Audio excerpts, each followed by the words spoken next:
Muy buenas tardes con todos. Mi nombre es Eduardo Montero y estoy a cargo de Credicor Capital.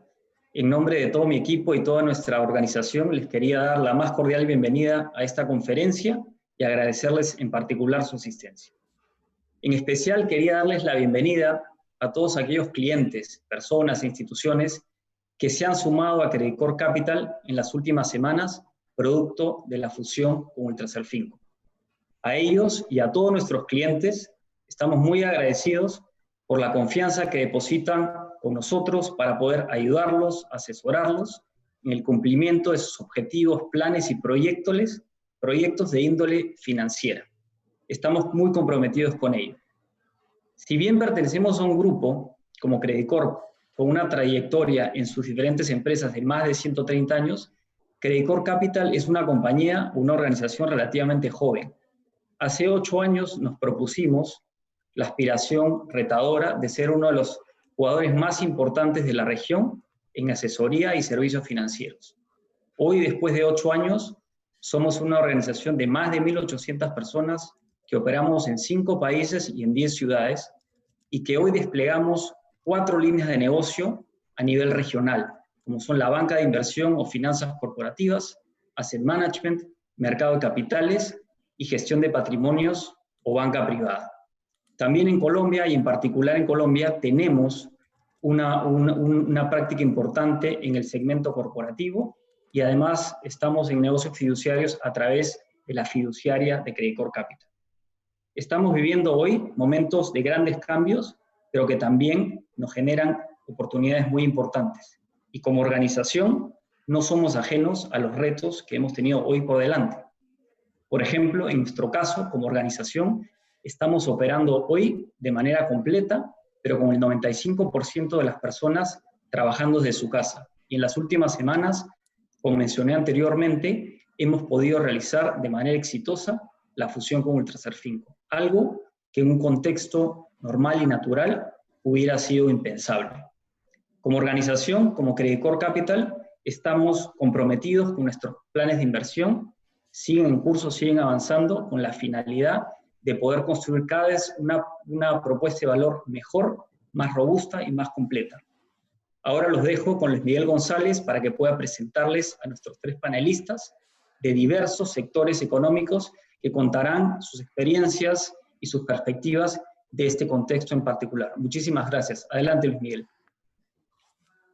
Muchas gracias, Eduardo. Yo quería aprovechar esta ocasión primero pues para darle la bienvenida a los clientes que se vinculan a Credicor.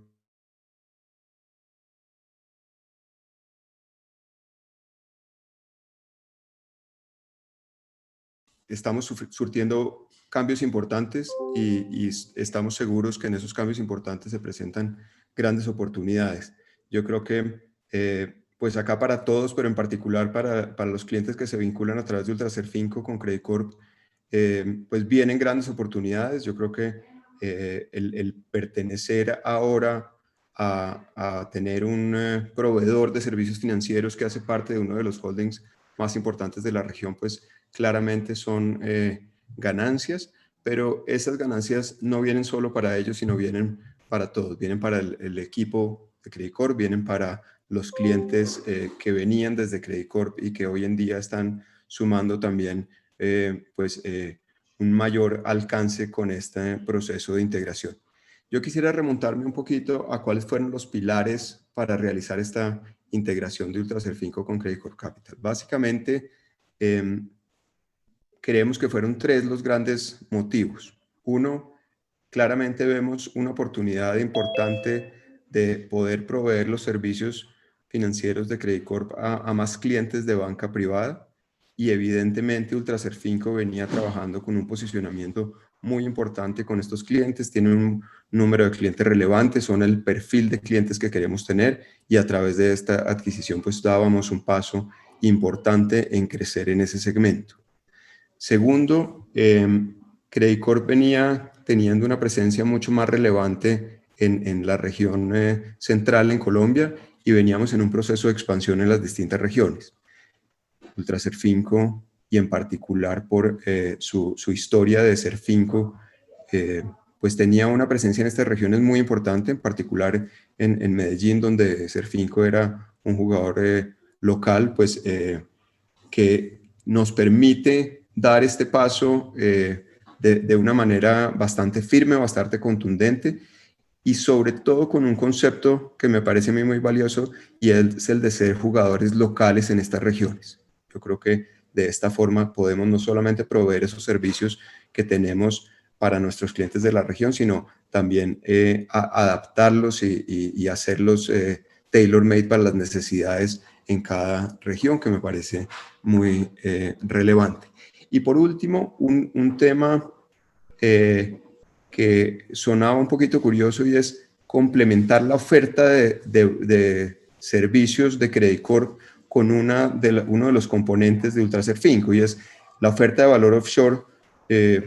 Digamos que nosotros teníamos efectivamente un vehículo en Estados Unidos, incluso una licencia pues prácticamente igual que la de Ultralat. Sin embargo, lo teníamos estratégicamente diseñado para traer inversión de inversionistas internacionales a la región, y no con el modelo de Ultralat de ser una plataforma para que los clientes de la región, los clientes locales, puedan, digamos, acceder a inversiones en el exterior, y a través de esa estructura, pues vamos a complementar la oferta de servicios para nuestros clientes. Entonces, al final creo que este es un gana-gana para todos. Creo que, digamos, como pocas oportunidades de este estilo, es de verdad donde podemos sacar provecho en todos los frentes. Creo que los clientes que vienen de un lado o del otro, los miembros del equipo, incluso para el mercado, creo que es muy provechosa esta integración.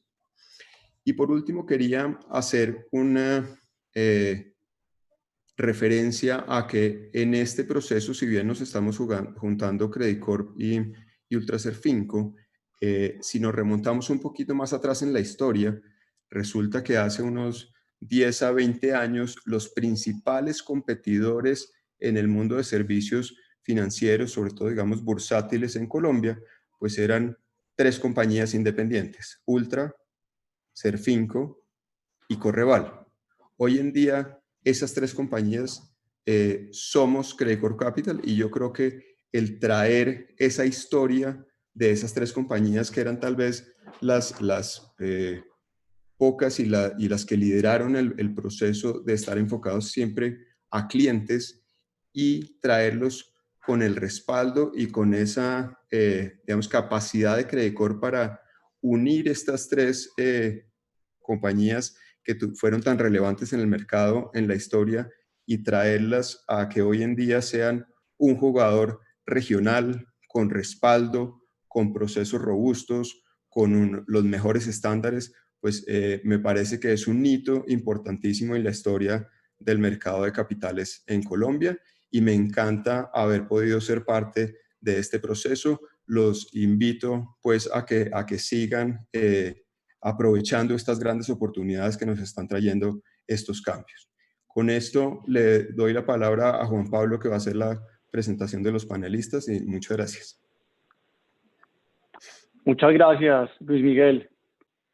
A raíz de esta fusión quisimos invitar al panel de este conversatorio 3 visiones empresariales que, a pesar de destacarse en diferentes campos, coinciden en su filosofía de trabajo alrededor de su actividad, donde no solo buscan generar innovación, riqueza, desarrollo y conocimiento, sino que entienden la importancia de velar por un propósito mayor, donde estas compañías juegan un papel fundamental como motores de bienestar para nuestras sociedades. Todos han sido testigos de importantes transformaciones en sus industrias, y estamos seguros que esta charla nos permitirá conocer un poco más de su experiencia y visión en medio de un entorno siempre cambiante. Este año hemos tenido pues, en Colombia y el mundo el desafío de responder a una pandemia sin precedentes en los últimos 100 años, lo que se ha traducido en grandes y rápidos cambios a todo nivel. Credit Corp Capital, Colombia y Ultraserfinco se adaptaron rápidamente a ello en medio de un retante proceso de fusión que culminó con éxito hace ya casi 3 semanas. Y como bien dice el título de este seminario, grandes cambios traen siempre detrás grandes oportunidades. Para hacerlo más dinámico, tenemos planteado una metodología donde nuestros 3 panelistas nos compartirán su visión en presentaciones cortas de 10 minutos cada una, para luego tener un conversatorio abierto con preguntas del público y otras que hemos preparado. Siempre nos quedamos cortos, siempre el público nos regaña porque no alcanzamos a hacerlas todas, esperamos esta vez cubrirlas al máximo. María Victoria Riaño lo hará desde el sector de petróleo y energía, Andrés Aguirre desde el sector salud y Walter Bailey desde el mundo de la banca. María Victoria Riaño es expresidente de Kion Energía, bogotana, amante de la naturaleza, el deporte y de sus 2 hijos. Es alpinista y practica CrossFit, una mujer familiar, sencilla y generosa, que busca el bienestar y felicidad de quienes la rodean, promoviendo que cada uno defina su camino de logros, retos y emprendimientos personales. Es administradora de empresas de la Universidad Javeriana, con estudios de posgrado en alta gerencia de la Universidad de los Andes. Su experiencia en la industria petrolera inició en 1999 en Ecopetrol. Al cabo de un recorrido por diversos cargos, ascendió como jefe de la unidad de planeación financiera entre 2006 y 2008, para luego convertirse en directora de fusiones y adquisiciones allá.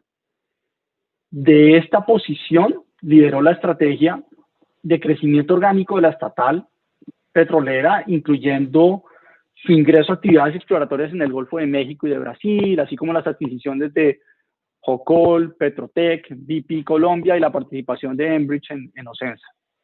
Estas credenciales llevaron a su nombramiento como presidente de Kion Energía, que se hizo efectivo en el 2011 y donde estuvo hasta marzo del 2020. Nuestro segundo conferencista es el doctor Andrés Aguirre, quien es director general del Hospital Pablo Tobón Uribe de Medellín desde hace ya 36 años, institución médica que figura en el ranking de las 20 mejores clínicas y hospitales de Latinoamérica, según la revista América Economía, y el ranking Merco Reputación, donde figura como la primera empresa del sector salud en Colombia. Son pioneros en investigación e innovadores en diferentes prácticas médicas. El mismo lema del hospital dice mucho de su razón de ser como institución, un hospital con alma. Andrés es paisa, apasionado por la lectura, la música, la escritura y la historia. Es médico cirujano de la Universidad de Antioquia, con especialización en gerencia hospitalaria de la Universidad de AFIT. Fue destacado entre los 50 líderes con mejor reputación en Colombia en el informe de Merco Empresas y Líderes en Colombia en el año anterior. Nuestro panel lo cierra Walter Bailey. Walter es CEO de Credit Corp Limited desde abril del 2018. Anteriormente fue CEO de Banco de Crédito del Perú y COO de Credit Corp Limited. Actualmente es el presidente además de la junta directiva de Mi Banco, de Credit Corp Capital Limited y de BCP Bolivia. También es miembro de la junta de otras filiales de Credit Corp, como es el caso de Atlantic Security Bank y Pacífico Compañía de Seguros y Reaseguros. Anteriormente, Walter se desempeñó como CFO del Banco de Crédito del Perú y ocupó otros cargos gerenciales en los grupos de banca mayorista, banca de inversión y sistemas y reingeniería. En el año 1993 se une a BCP después de 3 años en Casa de Bolsa México, donde fue socio y director gerente en finanzas corporativas. Antes de eso, durante 10 años, trabajó también en Citibank en Lima, Nueva York, México y Caracas, principalmente en finanzas corporativas y sindicación de préstamos. Es miembro del directorio del Institute of International Finance, siendo, entre otras, el primer banquero peruano en ocupar ese cargo. Comenzamos entonces con la intervención inicial de María Victoria. Bienvenida, María Victoria. Juan Pablo, muchas gracias por la invitación, por estarlos acompañando en este momento tan especial que están viviendo y en este momento pues que está viviendo el mundo entero. Luis Miguel, muchas gracias por invitarme a esto y bueno, quiero compartirles hablando con Juan Pablo y Pablo el otro día, Alejandra, sobre mi presentación, se me ocurrió contarles una historia cuando hicimos la adquisición de BP y nació Kion. Y cómo fue que lo vimos, porque creo que puedo llevarles algunos mensajes de lo que ustedes están viviendo hoy en día. Espero que les guste. Entonces vamos a compartir pantalla.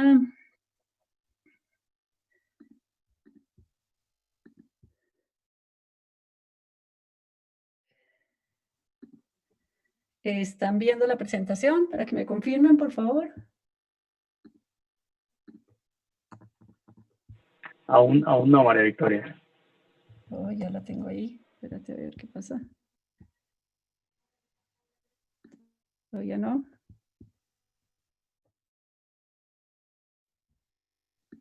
Vamos otra vez con compartir pantalla. A ver.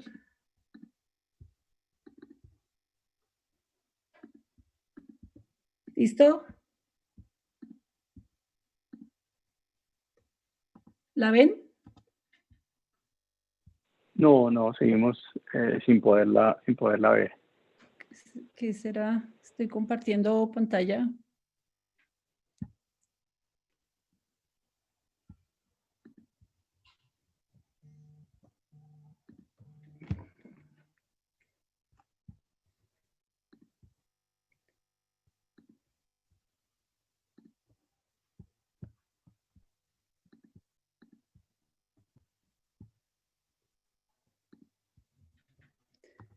Aquí tengo la presentación, ¿no? ¿No la ven?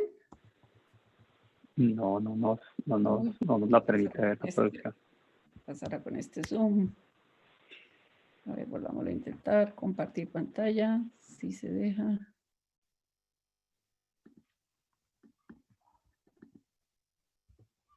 ¿Ya? Ahora sí. Sí, ahora sí la estamos viendo. Listo, perfecto.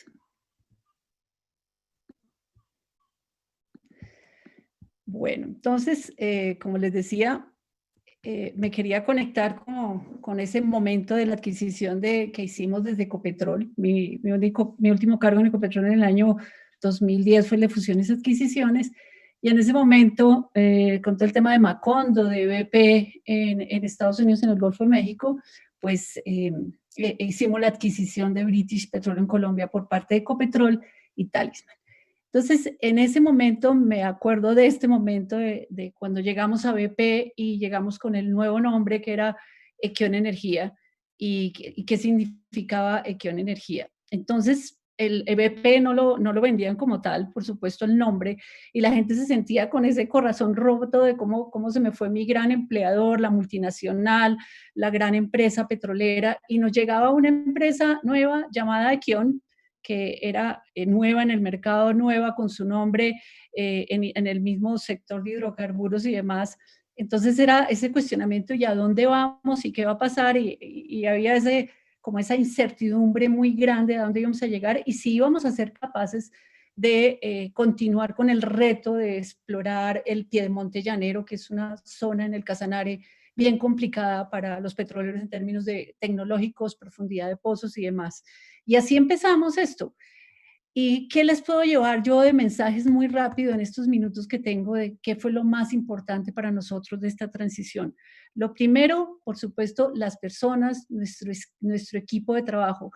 Tanto, y aquí lo quiero unir mucho la historia con mi historia escaladora. Yo escalé la Aconcagua, ahí se ve en el año 87, hace mucho tiempo, pero siempre que llevo estos aprendizajes de la montaña y la escalada de esa gran montaña de 7.000 metros en Argentina, me llevo a todos esos aprendizajes que tuve ahí con ese manejo de equipo y con lograr esta meta con lo que hacemos en el trabajo. Y aquí quiero hacerles como esa invitación. Y lo más importante cuando uno va a escalar una montaña es, por supuesto, prepararse, pero lo otro, tener un gran equipo. Y ese fue el tema cuando llegué yo por parte de Ecopetrol a Equion, la anterior BP, y encontré ese gran equipo que nos acompañaba. Pero lo más importante que hicimos fue centrarnos en las personas, centrarnos en esa individualidad, respetando la individual de cada uno y sacando lo mejor de cada uno. Y aquí pintamos ese muñequito blanco, decir, te respeto como tú eres, todos somos diferentes, no todos somos blancos, todos somos diferentes, y tomo lo mejor de ti, esa gran sonrisa y ese gran corazón que podemos tener nosotros. Y por supuesto, como en la montaña, aquí tenemos la foto de la Aconcagua desde el campamento base, y uno se focaliza en ese objetivo, en ese propósito que quiere lograr, de llegar hasta la cima de esos 7.000 metros, y siempre lo ve uno desde el campamento base, pero igual lo hacemos a nivel personal cuando nos plasmamos sueños. Aquí fue un ejercicio que hicimos con nuestra gente de que plasmaran sus sueños en unos post-it en un ejercicio, pero para conectar esos sueños personales con ese propósito superior de la compañía. ¿Qué es lo que nos hace levantar cada día y mover? Y para la industria de hidrocarburos sería muy fácil definir, no, pues producir petróleo y generar desarrollo económico para el país y demás, y todo eso que por supuesto generamos desde la industria de hidrocarburos, pero nos conectamos con este propósito definido a todo nivel entre contratistas, familias y por supuesto los integrantes de nuestro equipo, y era crear esas conexiones humanas confiables en todo lugar donde vamos, un manejo de comunidades, con el gobierno, autoridades, con nuestros compañeros contratistas, estamos creando conexiones confiables para generar energía sostenible que transformara vidas y contribuyera a la prosperidad. Con felicidad, y ahí le mete uno lo que siente de poder cumplir este propósito, asumimos desafíos para alcanzar logros que parecen imposibles, y eso nos movía muchísimo dentro de todo esto que estábamos viviendo, y como nos levantábamos cada día para ver ese objetivo como lo ve uno en la montaña. Y tal como cuando uno va a escalar, alistar el morral, quiero decirles que es de las cosas más difíciles, porque es clave llevar lo que uno necesita realmente. Y si uno no lleva algo, le puede faltar para tener el éxito de hacer una cumbre. Pero si uno lleva más de la cuenta, le pesa la carga, el morral para poder subir a la cumbre. Entonces hay que llevar lo necesario realmente que podemos llevar. Y en Equion nos pasaba lo mismo. Teníamos una cantidad de prácticas que venían de Ecopetrol, en ese momento Talisman.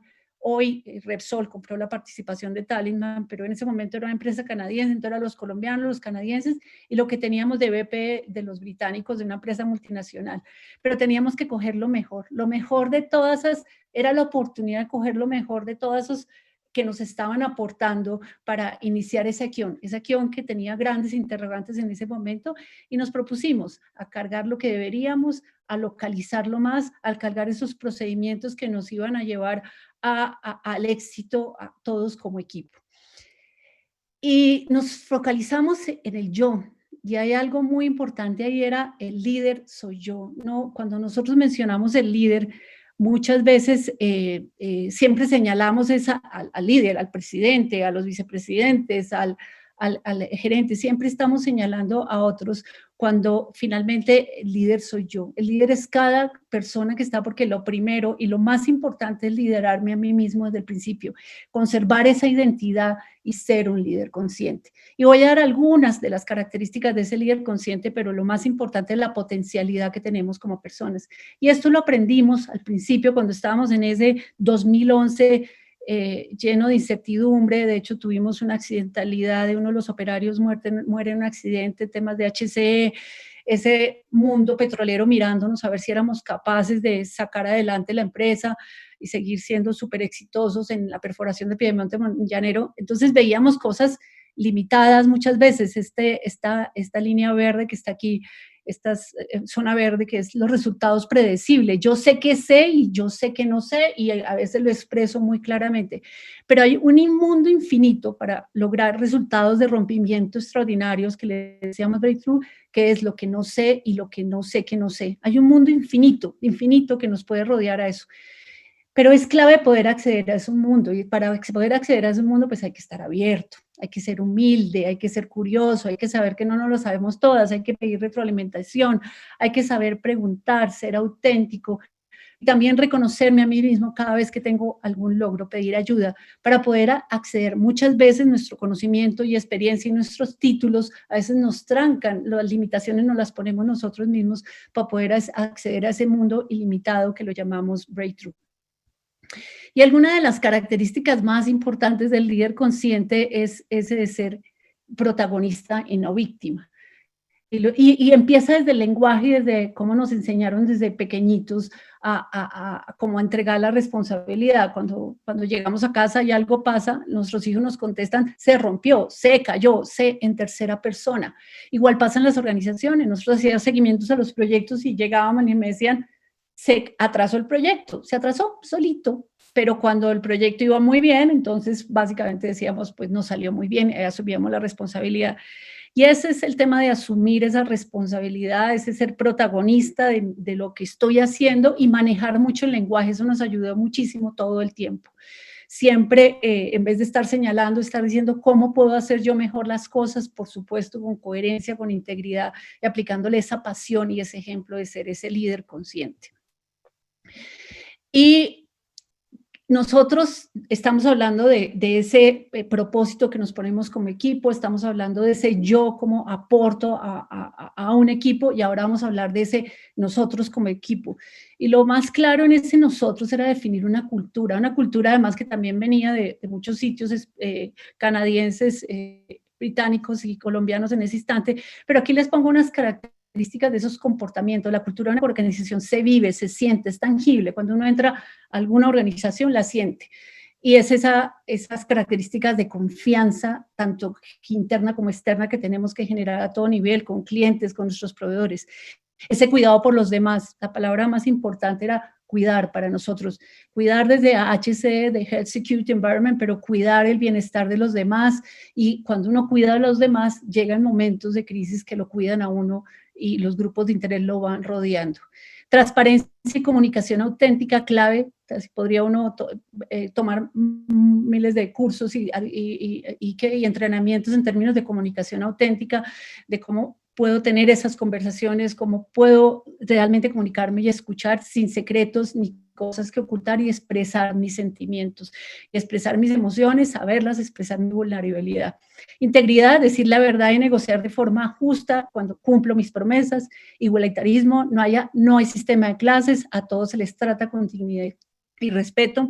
Y este tipo de culturas generan muchísima innovación, porque la gente se tiene tranquila de expresar, de decir las cosas, de incentivar y tener ese trabajo colaborativo. Y definitivamente nos propusimos ser gente feliz, con gente apasionada desde la misión de la compañía, y ahí es donde entramos a ser obsesivos por la felicidad, sorprendiendo todo el día, para que cada miembro de equipo estuviera feliz trabajando, nuestros contratistas llegaran felices a casa, sanos y salvos.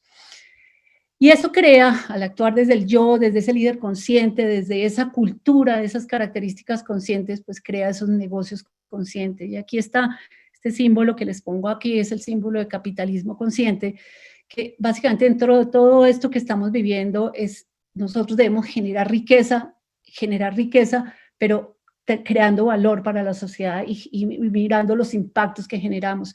Y eso lo hacíamos desde la petrolera, mirando todos esos impactos que nos salgaban como industria extractiva que éramos, y la palabra extractivo le ponía una connotación como de malo, pero realmente era un tema de impactos positivos, de impactos también algunos que generábamos en términos de medio ambiente, por supuesto, pero en general lo que generábamos, esa transformación de vidas y esos impactos positivos en las comunidades donde generábamos, por supuesto en la sociedad, en el país. Cuidamos de los grupos de interés, de ese ganar entre todos, de ganar todos los que nos rodeamos, incluidas las familias nuestras, siendo esos líderes conscientes, con una cultura, con esas características que les puse con todos los integrantes que teníamos. Promovíamos la felicidad, el respeto, la solidaridad, la inclusión, la equidad. Era un lugar donde la gente trabajaba feliz y quería ir a trabajar. Definitivamente creo que mis años más felices de trabajo fueron los 9 años en que estuve de presidente de la empresa de Kion Energía con todo su equipo de trabajo.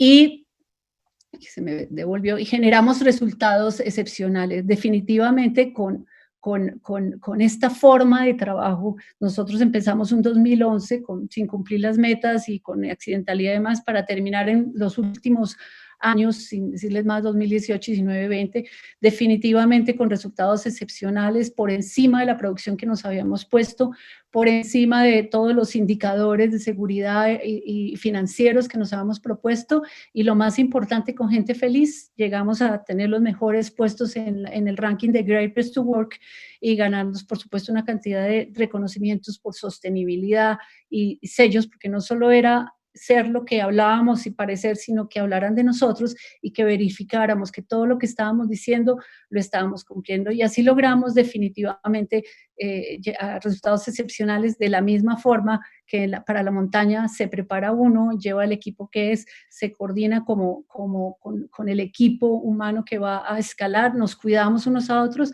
y por supuesto llegamos a la meta, que es llegar a tomarse una foto de 5 minutos en una cumbre muy alta, pero esa es la meta. Y cuando uno llega a esa cumbre, lo primero que ve es más cumbres y un panorama absolutamente de más cosas para lograr. Y bueno, en este corto tiempo quería contarles esto, pero además cómo llega uno más allá y cómo llega a trascender.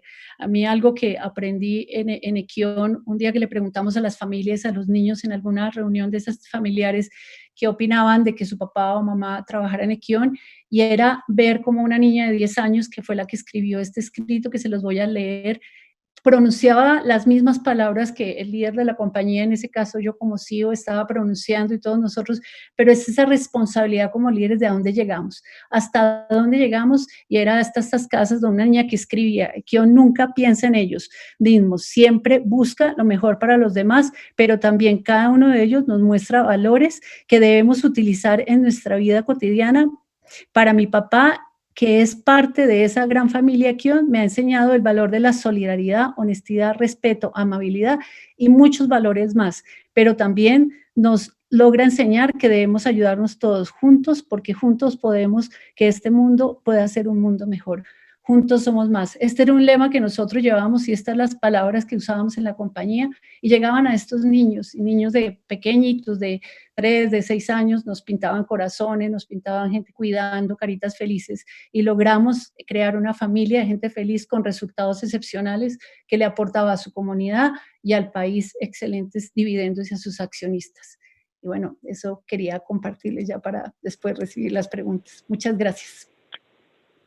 Pues María Victoria, muchísimas gracias por esta presentación. Tenemos ahí buen material con Daniel, hemos venido escribiendo a medida que has hecho la presentación para la sesión de preguntas, y ahora quiero darle la bienvenida a Andrés Aguirre. Andrés, buenas tardes.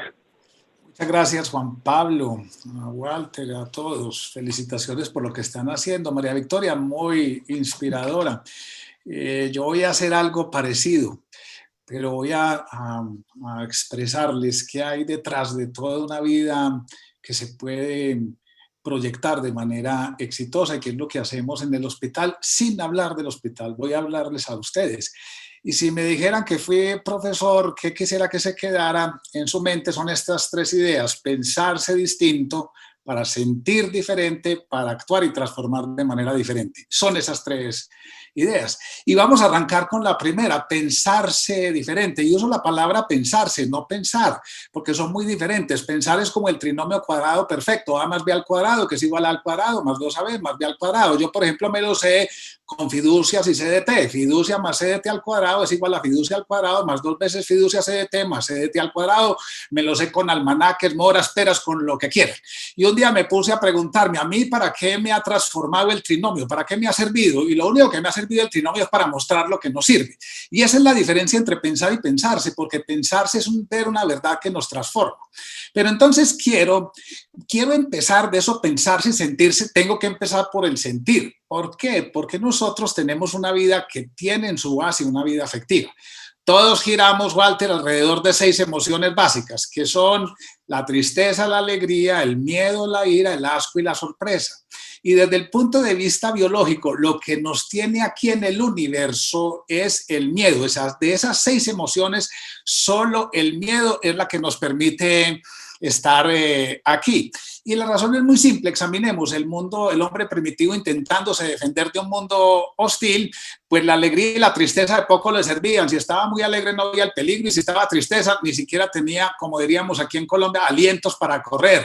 El asco, alguien no podía sentir asco de uno y se lo tragaba entero, y la sorpresa sería la cara que uno haría cuando ya estaba listo para que se lo comiera un dinosaurio.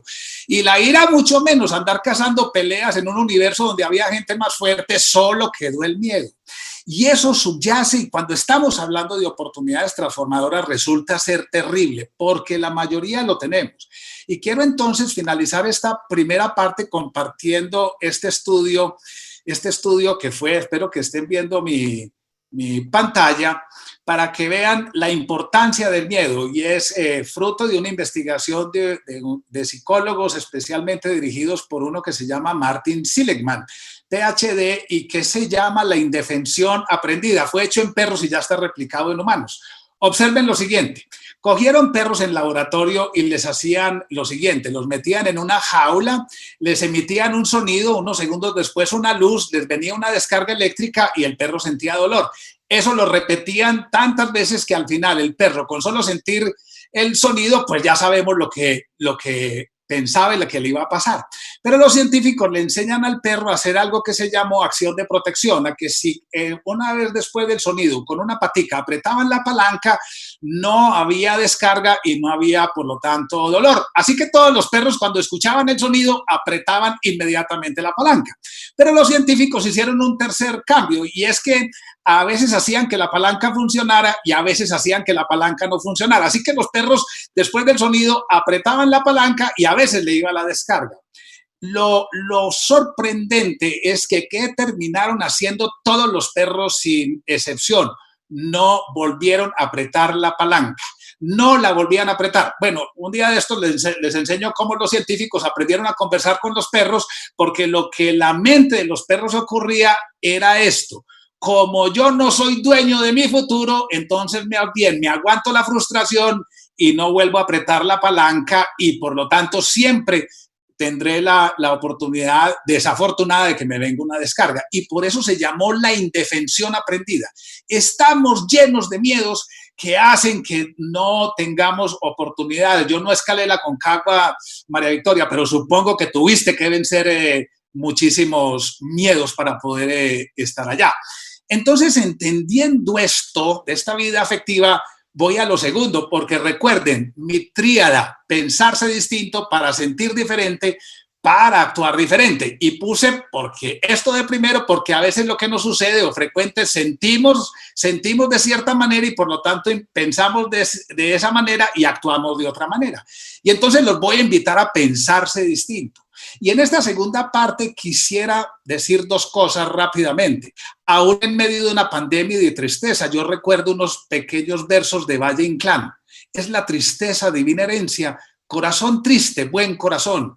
Solo dolores labran conciencia, dolor es ciencia de Salomón.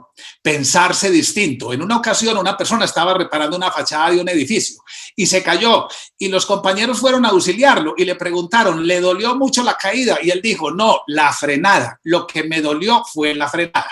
Y entonces la pregunta que quisiera hacer y que quisiera siempre hacerme para pensarme distinto no es si vale la pena vivir. La mayoría contestamos que sí, solo unos pocos se suicidan, muy pocos, pero en general todos respondemos que sí vale la pena vivir.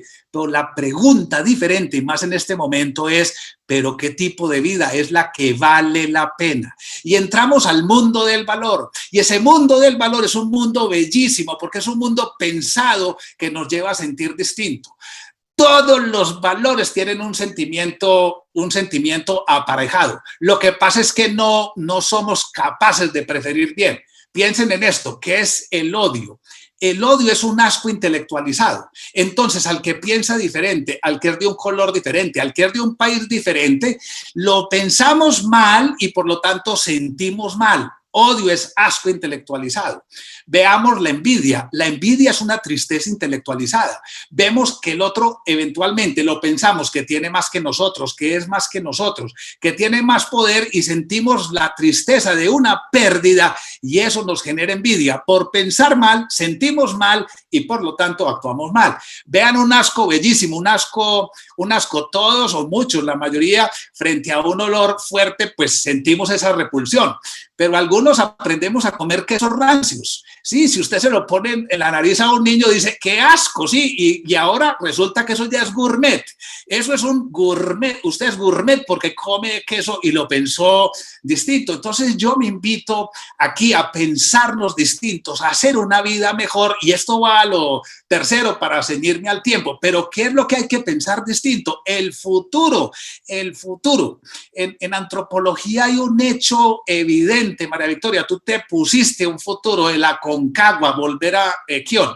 El futuro es la dimensión más importante que tenemos los seres humanos. No es como nos están enseñando de manera equivocada que es el presente. Y cuando digo el presente, me refiero al presente, el instante. Es tan importante el futuro que si no fuera importante, pues ¿para qué pondríamos a educar a los hijos? ¿Para qué invertiríamos? Si no hay futuro, pues usted para qué invierte, pero se los voy a mostrar desde el punto de vista humano.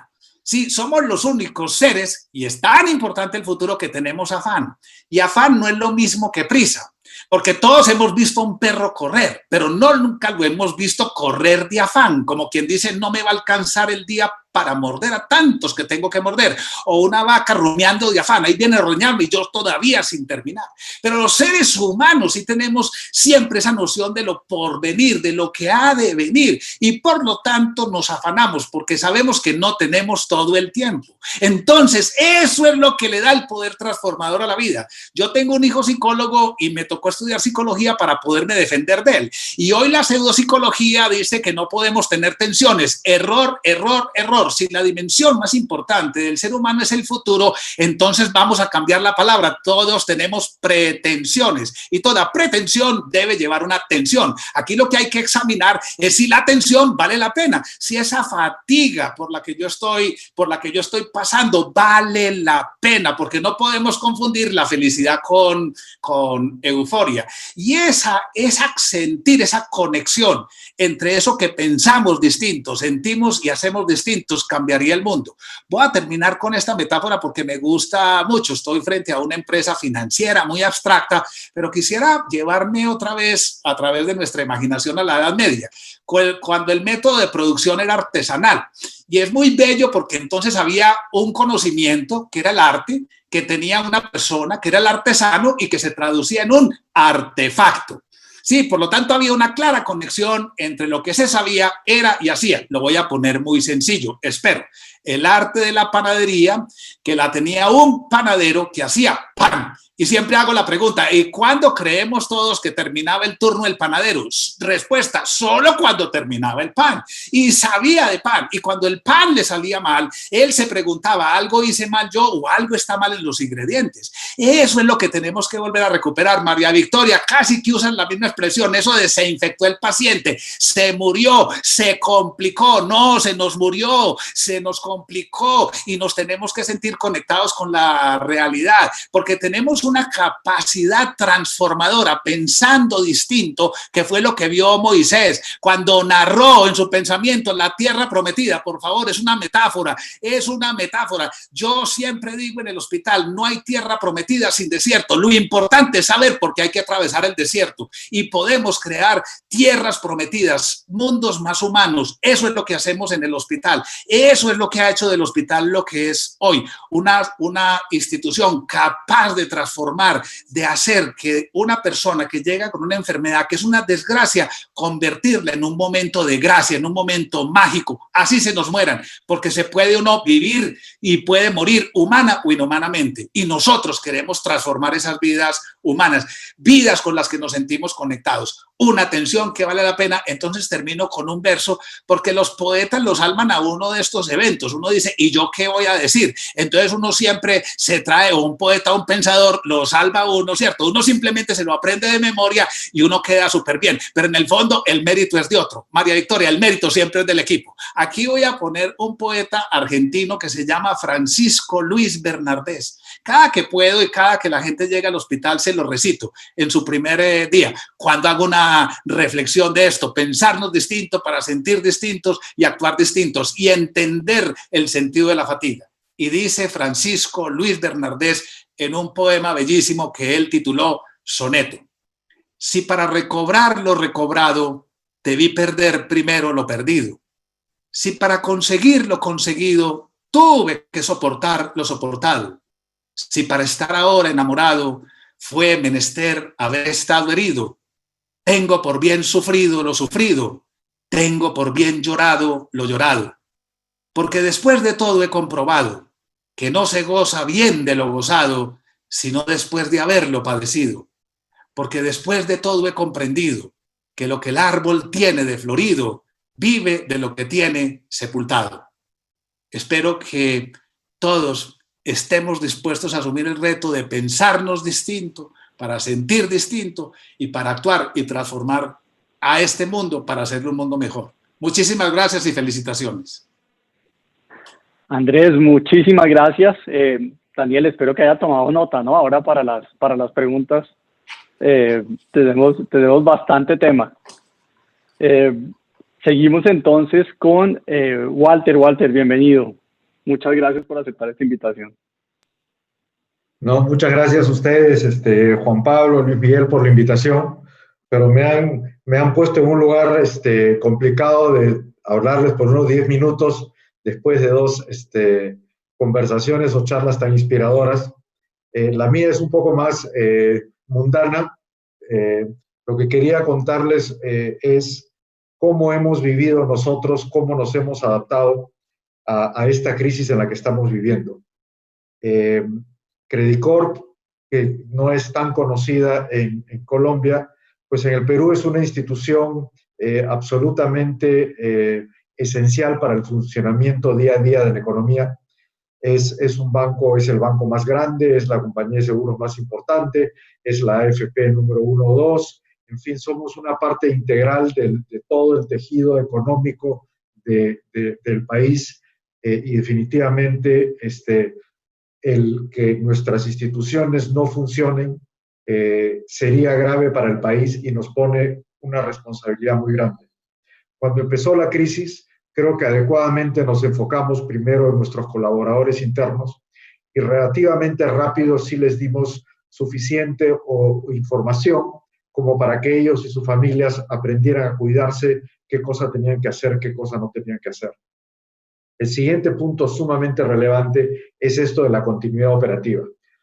Sería muy grave que las instituciones que están bajo Credicorp en el Perú dejasen de operar. Y efectivamente, hoy día todos nos sorprendemos de la velocidad con la cual nos hemos adaptado a trabajar en casa. Como dijo Eduardo, creo que el 95% de Credicorp Capital está trabajando en casa. Pero esto es mucho más complicado con un banco con 500 oficinas en todo el país, donde los clientes quieren tener algún nivel de atención y cómo compatibilizar el nivel de atención con los riesgos de salud. Fue un trabajo, tuvimos que improvisar mucho en el camino, se dividieron los personales de cada una de las 500 y pico oficinas en 2 equipos, obviamente porque la cantidad de personas, de clientes que podían estar a la vez en una oficina se bajaba a la mitad. Entonces teníamos el equipo A y si alguien del equipo A o de su entorno que había que llevar un control estaba expuesto o se contagiaba, pues todo el equipo se retiraba, se limpiaba la agencia, venía el equipo B y en fin, todo un trabajo bien complejo. Mucha dificultad con los call centers, teníamos un nivel de atención en los call centers adecuados, pero evidentemente hubo que bajar el aforo, la cantidad de personas que podían estar simultáneamente en una oficina a la mitad, con lo cual nuestra capacidad de atención se redujo a la mitad en un momento en que las llamadas aumentaron en un 30 o 40%. Nos tomó unos días adecuarnos, improvisar algunos call centers e incluso comprar tecnología para que hoy día la gente pueda realizar el trabajo de call center desde sus casas. Así que el trabajo de continuidad operativa nos mantuvo bien ocupados unos 10 días. Luego el siguiente punto muy clave es obviamente nuestros clientes. Y ahí tuvimos mucho trabajo de acercarnos a nuestros clientes, mucha aprensión, qué va a pasar. Tengo una tarjeta de crédito, tengo un crédito hipotecario, soy un pequeño microempresario, ¿cómo voy a pasar esta crisis? Y ahí hemos trabajado muy de cerca con el gobierno en el sentido de apoyar muchas de las iniciativas del gobierno, particularmente en lo que se refiere a la distribución de unas donaciones o transferencias de dinero que se hicieron masivas a los segmentos más vulnerables de la población. Todo el sistema financiero pusimos nuestras oficinas gratis a servicio del gobierno para que estos pagos se hicieran y pudimos en una semana, 10 días, distribuir aproximadamente a 5,5 millones, 6 millones de personas unas donaciones o unas transferencias del gobierno. Pero este es un trabajo que no ha terminado y continuamos atendiendo mucho a nuestros clientes. Evidentemente, el uso de los canales remotos se ha incrementado. Todas estas inversiones que habíamos venido haciendo en términos de digitalización han empezado a rendir sus frutos y es más, algunos segmentos de nuestra clientela que tenían alguna reticencia respecto a utilizar estos canales y estaban un poco más chapados a la antigua, pues hoy día se vieron obligados a interactuar digitalmente a través de apps, computadoras o algún otros medios y se están acostumbrando. Esto sin duda va a llevar una aceleración en todo lo que es la digitalización de cómo los clientes interactúan con sus instituciones financieras. Y en medio de todo este torbellino, pues estábamos haciendo 2 fusiones en Colombia. El año pasado en Colombia no solo tuvimos la suerte de comprar Ultraserfinco, que está en proceso, ya se fusionó con Credit Corp Capital, sino también compramos una institución microfinanciera que se llama Bancompartir y está en proceso de fusionarse con una pequeña microfinanciera que teníamos que se llama Encumbra. Entonces, este proceso de fusión, que ya lo hemos vivido y me resuena mucho todo lo que decía María Victoria, ya en el pasado, en mi ya larga carrera de banquero, he comprado y vendido muchas empresas y he cometido todos los errores posibles, pero he aprendido los errores, siempre han sido errores diferentes por lo menos. Y esta vez sí no cometimos ningún error y nos preparamos adecuadamente con un trabajo pre-integración, post-integración, que contempla mucho, que es lo último que he aprendido, es el tema de la cultura de las empresas. Cómo hacer que las empresas que vienen de un lugar diferente, que tienen una trayectoria, una historia, una cultura diferente, se junten y no se generen rechazos o los equipos antiguos, los nuevos, etc. Todo esto trabajo, plan impecablemente desarrollado con los mejores consultores y prácticas internas, pues evidentemente se fue al tacho porque había que hacer la integración de manera remota y creo que hemos sido bastante exitosos y estamos muy esperanzados de cuál es el futuro de estas inversiones. Y hablando de que lo que mencionaba Andrés, el futuro, somos firmes creyentes en Credit Corp en Colombia. Lo vemos un país que está pasando con dificultades como todos, eminentemente viable, con un talento humano muy grande y con unas características que nos hacen sentir una cercanía cultural, pero también nos gusta mucho esto, el que no tienen esa concentración alrededor de una ciudad, es una economía muy grande, muy diversificada y nos sentimos que hay espacios para nosotros para seguir creciendo y en eso estamos abocados. No creo que vayamos por el mundo de la banca universal, esos espacios están bastante ocupados en Colombia, sin embargo sí hay 2 sectores en los cuales creemos tenemos espacio amplio para seguir creciendo.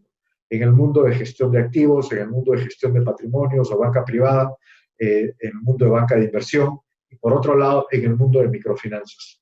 En el Perú hemos sido bastante exitosos en el mundo de microfinanzas, tenemos una participación de mercado aproximadamente un 28% a través de una empresa que se llama Mi Banco y hoy día con la compra de Bancompartir ya seremos un 6-7% del mercado de microfinanzas y aspiramos a triplicar por lo menos esa participación en los próximos años. Entonces el futuro hacia Colombia nos es muy atractivo, tenemos mucha expectativa de seguir creciendo y volvernos un jugador muy relevante en el mundo de las finanzas colombianas. Tenemos también una iniciativa interesante que se llama TIVA, hemos iniciado una startup que esperamos a través de tecnología tener algunos modelos innovadores para gestión de patrimonios, modelos absolutamente digitales para poder llegar con un modelo de gestión de patrimonios a un segmento de personas que no se podría llegar de una manera presencial. Los costos de atender a clientes digitalmente evidentemente son menores y vamos a poder ofrecer asesoría con sus ahorros a personas que tienen montos que el costo de hacerlo presencialmente no es viable. Entonces estamos con mucha expectativa.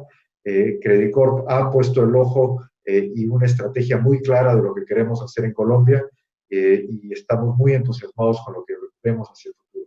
Creo que estoy terminando a tiempo, así que muchas gracias por su atención y estamos listos para las preguntas. Gracias. Walter, muchísimas gracias por esta presentación de lo que hemos estado viviendo en meses recientes. Daniel, tremendo reto el que tenemos para este conversatorio, con charlas tan interesantes y a la vez desde puntos de vista tan diferentes, pero que coinciden en tener un tono optimista, a pesar de la coyuntura que estamos viviendo a nivel global. Le cedo el honor de iniciar, de abrir plaza con una primera ronda de preguntas. Bueno, Juan Pablo, muchas gracias. Muchas gracias a los panelistas. Espectaculares presentaciones. Y sí, es un gran reto, la verdad, aquí estaba escribiendo, porque además se tocan todos los ángulos y tampoco quiero ser muy aburridor, ¿no? Yo soy el economista y se me dificulta a veces hablar sin números, pero quiero tratar de evitarlo, por lo menos en las primeras rondas de la conversación. Mira, empecemos en el mismo orden, María Victoria. Tú hablaste de que uno es líder de cada uno es su propio líder. Y precisamente deberíamos dejar de buscar factores externos como los culpables en muchas situaciones. Eso lo quiero elevar un poquito al rol de las empresas, al rol nuestro como sector, digamos, corporativo, financiero, como se quiera ver, en esta crisis. Y te hago la pregunta porque es normal, y incluso lo digo muy a título personal, es muy normal, incluso sin crisis, que cuando hay problemas en la economía, y obviamente ahora con la pandemia, muchas firmas le echen la culpa al gobierno. Básicamente el gobierno empieza a ser el culpable de casi todo lo que pasa, para muchos, no digo que todos. Entonces, yo quisiera saber si esa percepción, obviamente, que tú tienes, o ese pensamiento de que somos líderes de nosotros mismos, también aplica para las empresas en el sentido en que nosotros jugamos un rol muy importante en crisis como las actuales. Y en ese sentido, tal vez podemos hacer más. Desde tu punto de vista, dejando a un lado el gobierno y toda la influencia y el rol que tiene, que sin ninguna duda es clave en toda esta situación, ¿qué consideras que deberíamos hacer las empresas, el sector corporativo en general, para salir adelante de esta crisis? ¿Cómo enfocarías una eventual estrategia que nos ayude a salir más rápido y más fortalecidos? La pregunta del millón, pero bueno, vamos a ver. Mira, yo qué creo, efectivamente nosotros como empresarios, y hablando de esa responsabilidad que tenemos como empresarios, primero permanecemos mucho más en el tiempo que cualquier otro gobierno e impactamos mucho más que cualquier gobierno que pase. Cada gobierno en cada país se mueve cada 4 años o región y demás. Y nosotros como empresarios debemos creérnosla primero que realmente tenemos ese poder de impactar y manejar la sociedad y además de hablar, de decir. Yo dentro de la industria, pues por supuesto vivíamos de crisis en crisis, si lo quiero llamar, si lo queremos llamar crisis, pero para nosotros eran ciclos normales. ¿Con esto qué quiero decir? Que el precio del petróleo podía estar a 100 y en el 2015 estaba a 30 y luego volvió a subir a 60 y luego volvió a bajar. Pero esa era nuestra industria. Entonces, cuando bajó de 100 a 30 en el 2016 o 15, pues entonces vino la crisis y empezamos a echarle la culpa a quién, a los árabes, a los chinos, a los americanos, a quién señalábamos, cuando finalmente era nuestra industria. Sabemos que se comporta a punta de ciclos y que debemos estar preparados para esto. ¿Con qué quiero decir esto? Siempre hay que estar preparado para cualquier escenario y tú no afrontas una crisis inmediatamente ahí, tienes que venir con ese bagaje de estar preparado para los escenarios que sea y más en un mundo cambiante como en el que estamos viviendo. Los cambios en el mundo, independiente de lo que estamos viviendo hoy de la pandemia, han sido vertiginosos. Venimos del día 21 de noviembre de paros nacionales en Colombia por todo un tema de inequidades y bueno, una cantidad de cosas que se revuelven también en todo eso. Luego nos llega la pandemia y así va a vivir el mundo. El mundo se está moviendo muchísimo. ¿Qué debemos hacer como empresarios? Estar muy preparados para un mundo cambiante. Yo creo que la situación hoy en día de ustedes, por supuesto, hacer una adquisición como la que están haciendo, la fusión que están haciendo en esta época y mantenerse como se han mantenido es un tema de gratitud gigantesco versus lo que ha pasado contra otras empresas, siempre centrados como en ese propósito y esa responsabilidad que tenemos de salir todos adelante. Como yo lo decía en mi conversación, realmente Juntos Somos Más nos ayudó muchísimo. ¿Qué he visto yo en este tema de COVID? Muchas empresas tratando de salvarse ellas solas, de mirar cómo sacan alternativas, dejando sus proveedores y sus gentes por allí, mientras que otras cuando se unen en conjunto y miran que si yo hago esto, ¿qué impacto tiene mi proveedor? ¿Qué impacto tiene mi cliente? ¿Qué impacto? Y vengan entre todos, que todos estamos en la misma crisis, salimos adelante. Es la manera de salir. Todos ponemos, todos vamos poniendo y todos nos vamos acompañando y nos vamos radiando en este tema. Y te lo digo basado en la experiencia de crisis en crisis, si lo quieres llamar, en el sector de hidrocarburos. Inclusive el último año de Equion fue complicado. Equion termina su principal contrato petrolero con Ecopetrol el día 29 de febrero de este año, pero el año previo hicimos miles de cosas para tratar de hacer un acuerdo, de que permaneciéramos, miles de cosas. Ya te imaginarás, un año previo al 29 de febrero, todo lo que alcanzamos a vivir. Y hoy en día, si bien no se logró el tema del contrato, de que se extendiera el contrato, lo más importante es saber que hicimos todo el esfuerzo mayor, la satisfacción que tenemos de generar esa familia Equion y el apoyo que tenemos entre todos. Casi el 70% de la gente que trabaja en Equion fue colocada antes de entrar a la pandemia, y hoy, por más de que se generó esa crisis como tal, en la que yo también salí de la compañía, me siento absolutamente satisfecha de lo bien que hicimos por la región, por la gente y por el país. Mil gracias, María Victoria. Bueno, entonces voy con el doctor Andrés. Usted mencionó que el miedo nos mueve, ¿cierto? Y yo viendo lo que está pasando en el mundo, y en particular en nuestros países, ¿será que aún no tenemos suficiente miedo y por eso no estamos saliendo más rápido de esto o no nos estamos comportando mejor con respecto a la pandemia?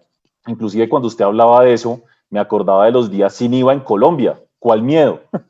Entonces, probablemente eso es lo que nos está llevando a que esto sea más lento y más tortuoso y doloroso. ¿Cree que de pronto no estamos en la fase o el sentimiento del miedo, sino más bien de la sorpresa? Yo qué sé, y todavía no estamos en ese momento de como internalizar de verdad que estamos en una crisis y que esto nos debe hacer cambiar y pensar diferente. Pregunta bien importante, y también si la resolvemos vamos a transformar todo el universo completo. El problema no es la emocionalidad. A ver si el problema no es sentir miedo. El problema, porque uso palabras filosóficas, el problema no es lo que sentimos, sino el sentimentalismo.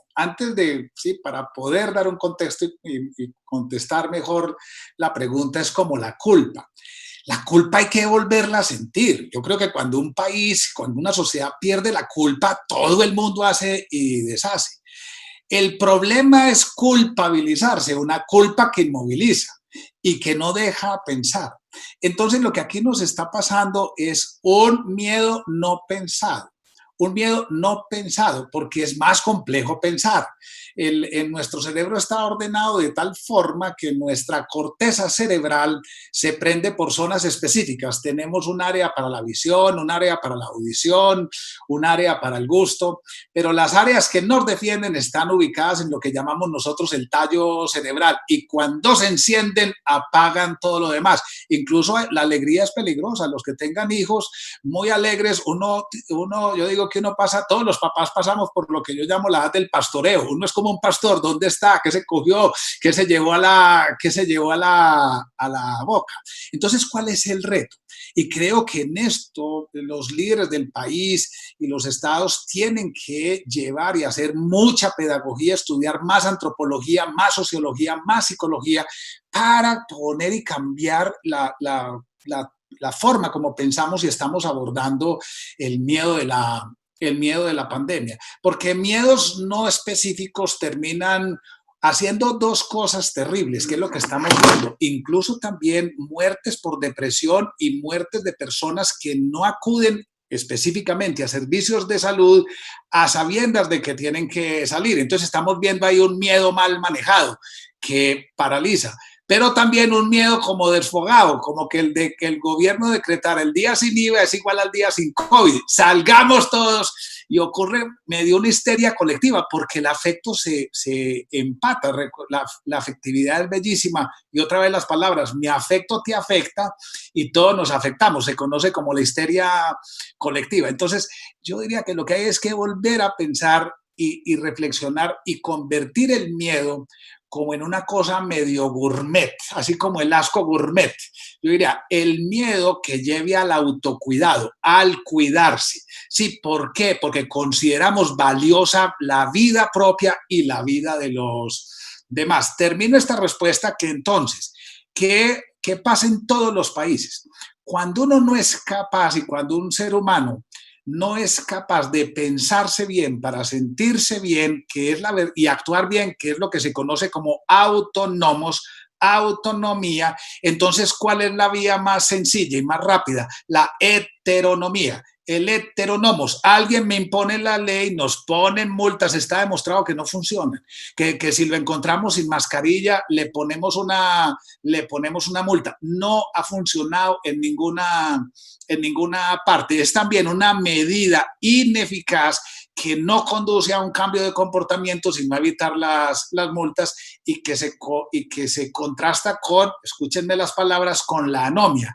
¿Qué es la anomia? La incapacidad de ver normas. Entonces, mientras yo no vea la autoridad, yo hago y deshago a ver si no me pescan. Entonces, resumo.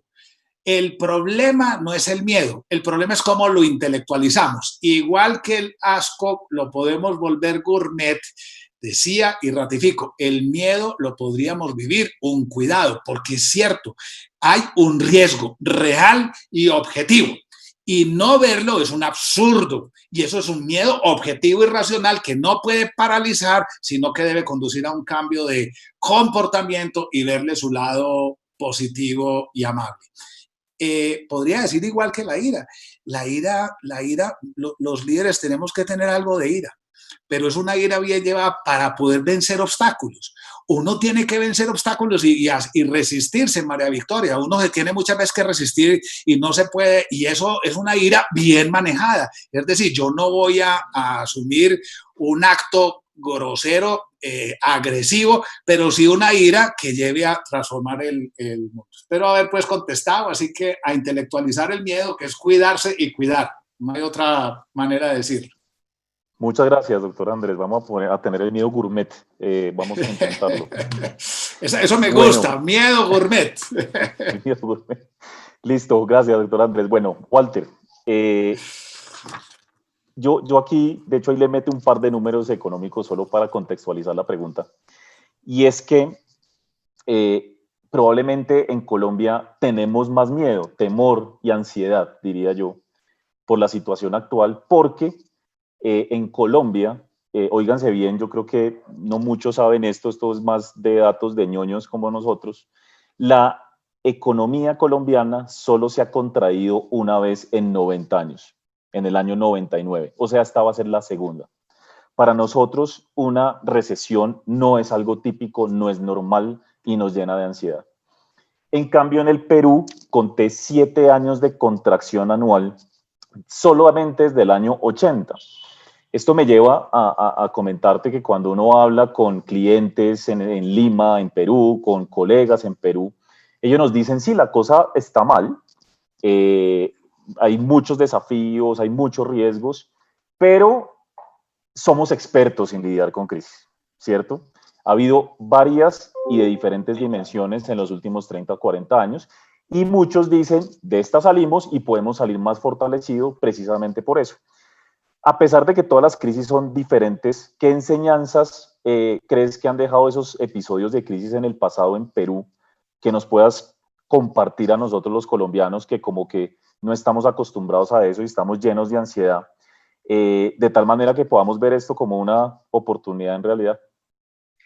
Está bien, buena pregunta, gracias. Mira, la primera es que como efectivamente hemos pasado por tantas crisis, algo a lo que aludió María Victoria, estamos preparados. Siempre vivimos pensando que mañana va a haber una crisis. Y por decir, en el manejo financiero del banco tenemos excesos de capital, tenemos excesos de liquidez, somos conservadores en el riesgo crediticio, conservadores en descalces, en temas financieros, porque siempre somos conscientes que mañana puede venir una crisis como efectivamente hemos tenido 8 o 9 en los últimos 20 años. Entonces, el primero es que mentalmente ya estás preparado para cuando venga esa crisis. Y lo segundo, sin duda, es capacidad de reinventarte.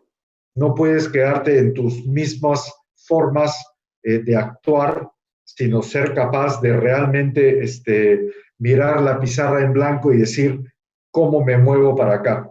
Quizás el ejemplo más dramático o tangible de lo que estoy tratando de explicar es en los clientes de microfinanzas, que quizás ustedes saben son los más afectados por tener pues menor acceso a crédito, menores reservas, necesidad de vivir al día a día. Más o menos entre un 25 y un 30% de nuestros clientes en microfinanzas se han dedicado a otra actividad, se han reinventado. Antes era una señora o un señor que arreglaba zapatos y hoy día ya la gente no está caminando, estoy diciendo cualquier ejemplo que no hace sentido, ya no está caminando tanto con zapatos, entonces han decidido que lo que tienen que hacer es dedicarse a trabajar distribuyendo medicinas, por dar un ejemplo. Se han reinventado. Uno tiene que estar sin paradigmas, listo para salir adelante, enfrentar el día a día, con, ¿por qué no?, con cierto nivel de optimismo y de esa sensación de que esta crisis no me va a tumbar. Yo voy a salir de esta. Y es un sentimiento muy interno de un país que tiene un gran nivel de informalidad y que las personas no esperan que el gobierno les ayude. Las personas se tienen que autoayudar. Entonces, no es que decimos, oye, el sistema de salud en el Perú, hablando con el doctor Aguirre, pues el sistema de salud en el Perú es público y es muy pobre. Entonces, la gente no espera llegar a una superclínica y que el Estado me dé atención gratuita. La gente se las ingenia, se arregla y de alguna manera u otra atiende sus problemas. Es esa inventiva que creo que es el gran aprendizaje de todas las crisis que hemos vivido. Gracias, bueno, Walter. pues, Juan Pablo, sí, muchísimas gracias, Walter. Voy a hacer una segunda ronda y voy a seguir el orden. Regresamos a María Victoria. Mencionabas en tu intervención el concepto de capitalismo consciente. En tu opinión, ¿qué cualidades son importantes en un líder consciente? ¿Qué habilidades son esenciales desarrollar? Y en ese mismo sentido, ¿qué características son importantes tener en el radar a la hora de promover una cultura corporativa consciente? Bueno, yo mencionaba algunas en mi presentación, algunas de las características. Primero quiero contar la historia, cómo llegué a yo miraba toda esa crisis que les contaba el primer año, de miles de culturas que teníamos adentro, el tema de las conversaciones difíciles, el tema del plan de recuperar el valor de la adquisición, que eran 1.750 millones de dólares en 5 años, y uno llevaba el plan de trabajo, todo el mundo decía que no se podía. No te imaginas la crisis a que llegamos, pues yo decía, esto lo tenemos que hacer mejor de alguna manera. Y empecé a leer sobre empresas conscientes, capitalismo consciente, y dije, estos que escriben sobre capitalismo consciente, Rax Ipsodia, empresas conscientes y demás, saben decir lo que yo quiero decir, pero lo saben decir bien. Entonces, empezó un cambio desde el líder, o sea, desde la presidencia de la compañía, porque uno casi que siempre está como llevando a la gente a eso hay que hacerlo, eso no sirve y demás, pero cómo traes a la gente a construir en conjunto. Entonces eso lo podemos hacer mejor. Yo creo que una característica es que todos estamos en el equipo, expresamos lo que sentimos tú puedes tener una presentación de una persona y decir, oiga, eso está muy mal hecho, lo hiciste muy mal, o decir, oye, lo podemos hacer mejor, y te estás involucrando porque de pronto la presentación está hecha de la manera como tú diste la instrucción y la otra persona no la entendió y, bueno, no nos entendimos, mucho tema de la comunicación. Pero cuando usamos cómo lo podemos hacer mejor, esto lo hicimos bien y cómo lo podemos hacer mejor, convocas a estar aportando, convocas a que todos estamos poniendo innovación en cualquier problema gigantesco que se parezca de más. Cuando tú dices lo contrario, eso lo hicimos muy mal, la gente empieza a buscar culpables y a defenderse, entonces no convocas y te demoras mientras que la gente vuelve otra vez y convoca dentro de eso. El tema está mucho en el lenguaje, en esa comunicación que tenemos, muchísimo en el lenguaje, y hablamos de ser víctima cuando se usa la tercera persona. Hagan la práctica en su día, cuántas veces usamos la tercera persona en la vida común y en el trabajo, y cuando asumamos la responsabilidad dentro de ese lenguaje, cómo escuchamos a los demás de una manera generosa, es otra característica del líder consciente. Generalmente tenemos filtros de escucha generosa, algo muy, muy común, te lo digo porque nosotros determinamos qué filtros teníamos cada uno, comparto el mío, mi filtro era el afán, alguien me iba a hablar y como tenía tantas cosas, entonces tengo afán y como era el presidente de la compañía, entonces podía decir tengo afán y estás muy ocupada, pero eso no está bien y entonces reconocí que era mi filtro, pedí ayuda para que me ayudaran en ese filtro de no escucha generosa. Y si alguien me venía a hablar y siendo consciente de mi filtro, les decía, oye, estoy de afán, no te estoy escuchando, tienes un tema muy importante para traérmelo, déjame, saco tiempo para que me cuentes y te pueda escuchar con generosidad. Y ese tipo de palabras empiezan viniendo del líder, con ejemplo, empiezan a entender allá. Cuando nos hablamos de manera generosa, nos escuchamos, estamos diciendo las cosas libremente, avanzamos más rápido, avanzamos mucho más rápido. Otra de las cosas que hicimos fue el tema de conversaciones retenidas. Muchas veces es que las cosas no te avanzan por algo y es porque hay algún resentimiento entre personas. Y bueno, entonces tengamos las conversaciones, salgamos de eso para poder avanzar con tranquilidad. Y realmente los tiempos se vuelven muy rápidos, no hay sobrecostos y las ideas y la innovación se puede llevar a cabo. Y por último, para resaltar algunas de las características es, nosotros creemos que nosotros sabemos pedir como jefes y que las personas están entendiendo. Ese arte de saber pedir y responder hay que practicarlo. Y ahí también aprendí mucho de decir, bueno, queremos esta presentación o queremos este producto o lo que fuera la tarea para tal fecha. ¿Entendiste? Sí, entendí qué es lo que hay que entregar, para cuándo te comprometes. Así nos cueste un poquito más de tiempo en ese momento de poder verificar si la persona entendió, de verificar que está claro el día de entrega y los compromisos, y después cómo llamar a responder. ¿Qué pasa si no, o sea, si incumples tu promesa a la persona que se está comprometiendo? Y la persona queda comprometida de volver a uno, decirle, oiga, no voy a poder porque me falta tal insumo y demás, pero ¿qué pasa? El día que necesitamos tener el objetivo cumplido, la tarea cumplida, pues lo vamos a tener y nos vamos a ahorrar mucho camino y podemos ser colaborativos. Esa palabra colaborativo la nombramos mucho en los negocios, pero hay que vivirla. ¿Qué significa ser colaborativo? Desde el mismo liderazgo, desde la misma alto jefe y el ejemplo que podemos dar desde arriba en las palabras, en cómo pedimos las cosas, en cómo nos comunicamos y cómo congregamos en esa colaboración y esa innovación de todos. Juan Pablo, si me permite, ¿puedo decir unas palabras? Claro, por favor. Sobre esto, que es un tema que lo estamos viviendo mucho. María Victoria dijo que las empresas tienen el poder de afectar a la sociedad, y es cierto, pero hoy en día ya no deberíamos pensar que tenemos el poder, sino tenemos la obligación de afectar a la sociedad. Yo personalmente, para personalizarlo, he evolucionado en mi pensar en este tema. Cuando yo me eduqué y fui a la universidad, etcétera, yo era de la escuela de esa famosa frase de Friedman, que the business of business is business. Es decir, si tú estás en un negocio, dedícate a hacer tu negocio, a pagar tus impuestos, y eso optimiza eso. Esa es tu función. Luego las empresas empezamos a evolucionar a que teníamos que hacer sostenible nuestro negocio. Pero eso era como que el costo que teníamos que asumir en la sociedad para que nuestro negocio sea sostenible. Y creo que ya estamos incluso pasando esa barrera a la tercera, que es que el propósito de mi empresa tiene que agregar valor a la sociedad. La razón de ser de la empresa tiene que agregar a la sociedad. Y esto no solo es una necesidad que la sociedad cada día nos pide. Nuestros clientes en el futuro, si sentimos que no somos una empresa con propósito, no van a querer bancar con nosotros. Los futuros colaboradores, si sienten que nuestra empresa no es una empresa con propósito, no vamos a ser capaces de atraer el talento. Entonces, ahora esto, ¿cómo hace uno para que no sea simplemente unas frases muy bonitas que a veces poníamos en los pasadizos de las empresas con misión, valores, etcétera, sino cómo hace para que eso esté dentro de la estrategia, pero no solo de los 4 o 5 líderes de la organización, sino en el segundo, tercer, cuarto nivel de la organización, para que cuando se toman las decisiones del día a día, el propósito de la empresa esté metido dentro de las decisiones día a día.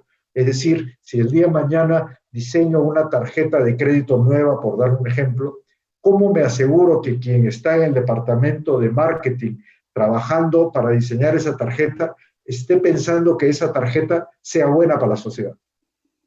Ese es el reto que tenemos la empresa, no solo cómo incorporar este propósito, sino cómo hacer que percole a lo largo de los diferentes niveles de la organización para que la persona que está en la ventanilla atendiendo a su cliente no le venda el producto que sepa que no sea bueno para el cliente.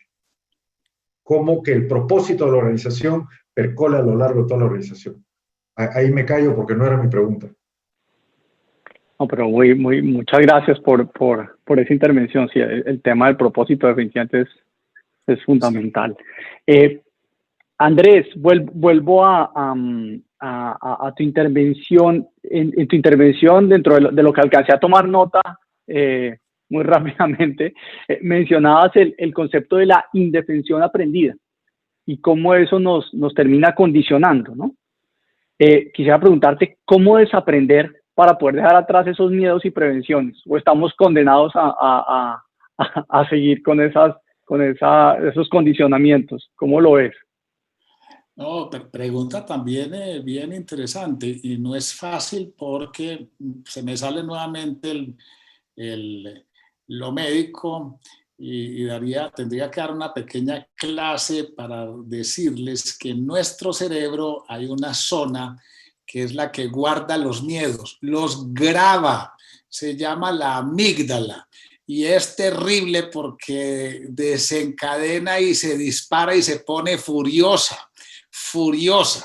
Entonces, lo que requiere esto, y los griegos lo vieron, los griegos le llamaron a eso, que no tenían todavía estudios anatómicos, le llamaron el patos. El patos es la forma como respondemos naturalmente al mundo, y de ahí la patología. Y los griegos decían, al patos hay que ponerle un ethos, o sea, un carácter, una capacidad de formación.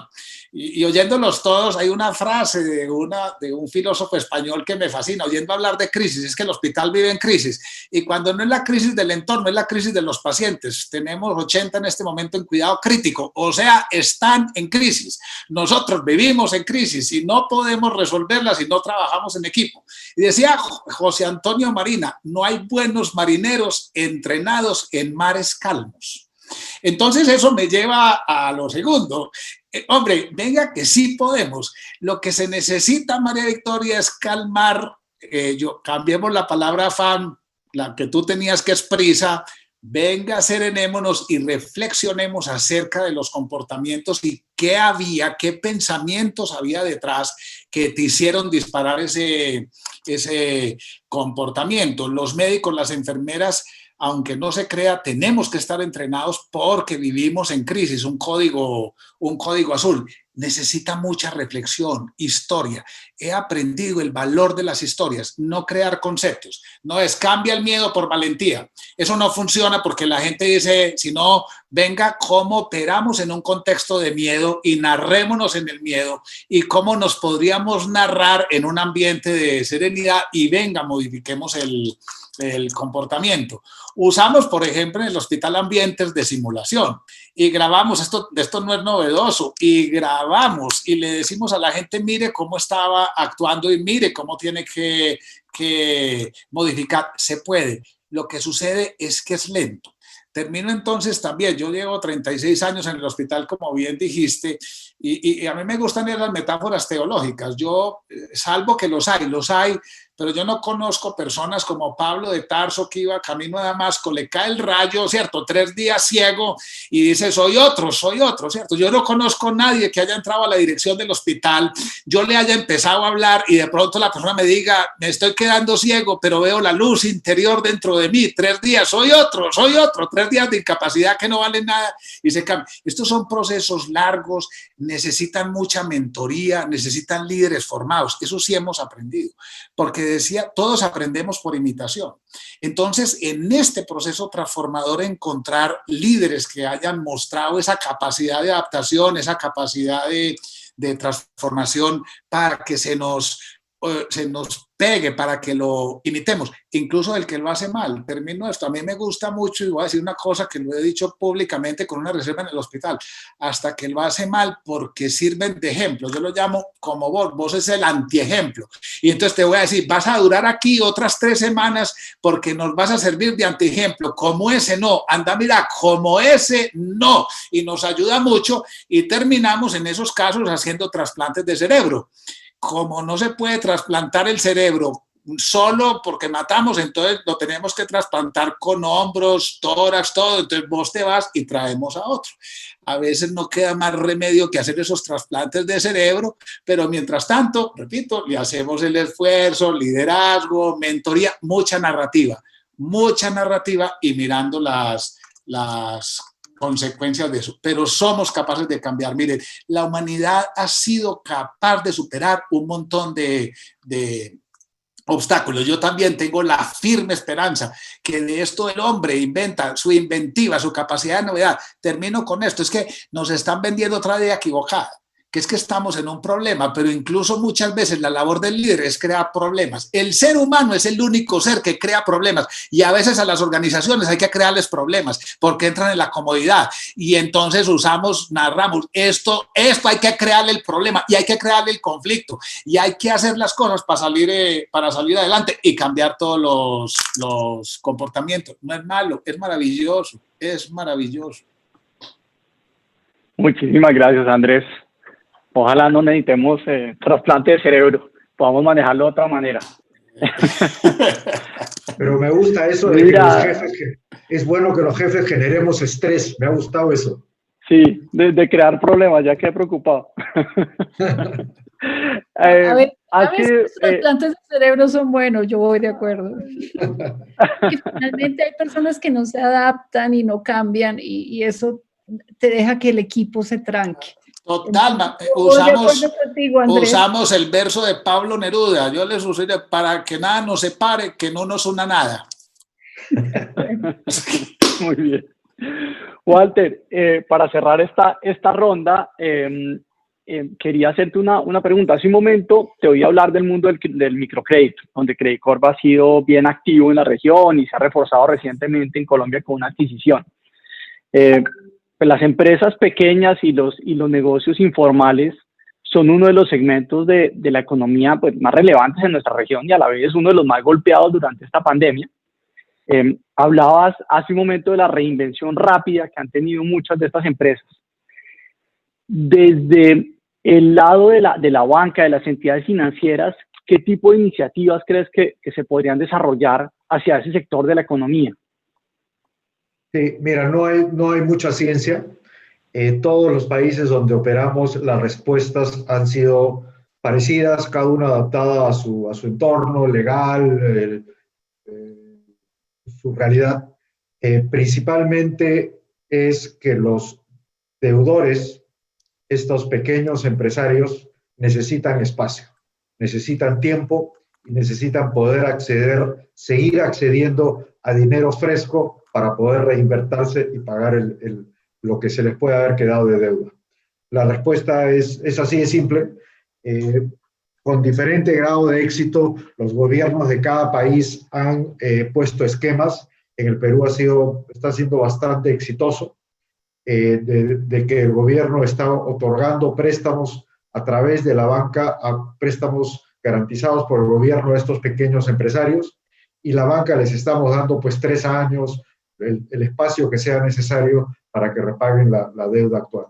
Ahora, es también el tema de la informalidad puede ser 2 lados de una cara, porque la razón por la cual en el Perú, una de las razones por las cuales en el Perú no hemos sido muy exitosos controlando el tema médico es precisamente la informalidad.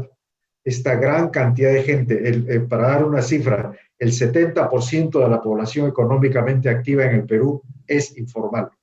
Y esa gente simplemente ha tenido que salir a la calle a seguir vendiendo para seguir generando dinero, para seguir alimentándose. No tienen reservas. Creo que la estadística vi era el 30% de los hogares en el Perú no tienen un refrigerador. Entonces, si me pones en cuarentena, no sé qué voy a comer. porque no puedo almacenar comida. Entonces, el concepto de la cuarentena simplemente no es viable para esta gente. Entonces, ha habido un sector de la economía no irrelevante que ha seguido teniendo un nivel de actividad y que están pagando sus deudas, porque no pararon. Ahora, eso ocasionó un problema de salubridad importante, porque estos mercados siguieron funcionando sin tener todos los protocolos de atención adecuados, médicos, y se han contagiado muchísimo. Entonces, pero el nivel de actividad se mantuvo. Esas son las dos caras de la moneda en ese sector. Pero en respuesta clara, lo que necesitan es espacio para pagar la deuda y poder seguir accediendo a fondos frescos para reinventarse. Qué bueno, todo un ejemplo para otras industrias. Daniel, nos quedan 10 minutos. Lo invito a una última ronda de preguntas a nuestros invitados para luego hacer ya el cierre de nuestro conversatorio, donde le vamos a dar la palabra a Luis Miguel.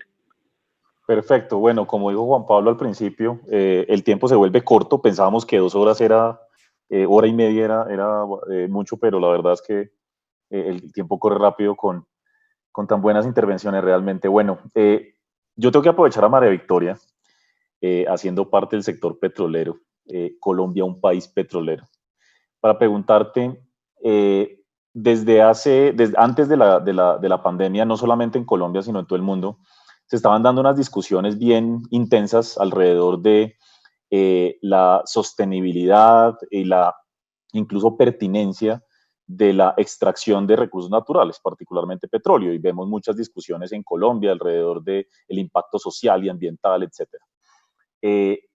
¿Cómo ves hacia adelante con esta pandemia ese debate? Yo supongo que ese debate se mantendrá, pero también me imagino que estás viendo oportunidades, que esto está, no sé, cambiando el entorno en general, inclusive desde el punto de vista del potencial impacto social y ambiental que puede generar el sector.